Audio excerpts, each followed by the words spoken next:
place to be to master the art of running a financial advising practice. This week's question is, how do you run a practice like a professional business owner? Before we dive in, I want to pose this question to you.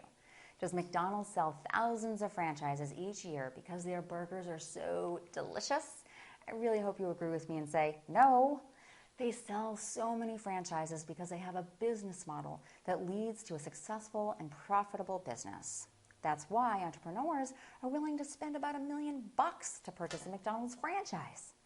And by business model, I mean McDonald's has a system in place for everything. We're talking buttons, preset timers, specific size scoopers, you name it. This allows them to create the same experience for each customer and each customer's visit at each and every restaurant.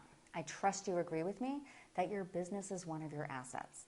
And so your intent should be to increase the market value so someone will want to buy it someday.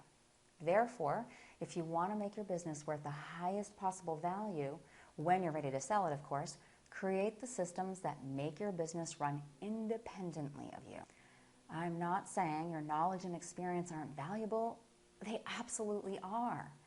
But I want you to imagine your business running whether you were the advisor or someone else was the advisor. How could plugging in another advisor in your place create the same experience for your clients as you've created being the advisor? Now, McDonald's uses switches, preset timers, scoopers, etc.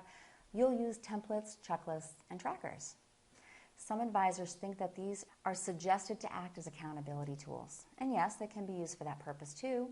And what's wrong with that, by the way? Would you watch a game if they weren't keeping score? That reminds me. I remember when my daughter started playing soccer a few years ago and they didn't keep score. I was told it's because they wanted the kids to focus on learning the game and not get discouraged by who was beating who. I'm not saying I agree or disagree with that as it relates to kid, but let's face it, we as parents, we're keeping score, and it's just how we're wired to determine results. As a business owner, you want to keep track of your progress. So although they can be used as accountability tools, you should create and incorporate these things into your practice so that you're treating your practice as a business. That is being a professional business owner. Well, there you have it. That is my answer to how do you run a business like a professional.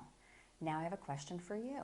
What system have you implemented that has had a big impact on your practice?